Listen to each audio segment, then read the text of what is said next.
সংবিধান লঙ্ঘনকারী বিতাড়িত পতিত পলাতক স্বৈরাচার পুনরায় মাথাচাড়া দিয়ে ওঠার চেষ্টা করছে।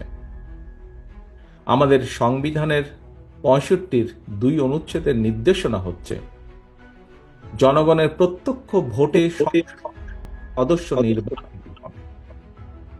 কিন্তু সংবিধান লঙ্ঘন করে এই পলাতক স্বৈরাচার জনগণের ভোটে হারায় ৩ বার অবৈধ সরকার গঠন করে।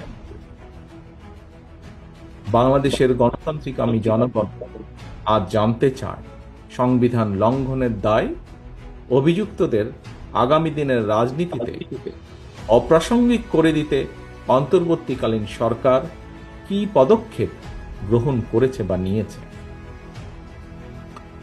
ব্লেম গেম দিয়ে দায়িত্ব এড়ানোর কিন্তু কোনো সুযোগ নেই। অন্তর্বর্তীকালীন সরকার পদক্ষেপ নিতে ব্যর্থ হলে আমি দৃঢ়ভাবে বিশ্বাস করি জনগণের ভোটে নির্বাচিত সরকার আগামী দিনে অবশ্যই সংবিধান লঙ্ঘনের দায় অভিযুক্তদের বিরুদ্ধে আইনগত ব্যবস্থা নেবে।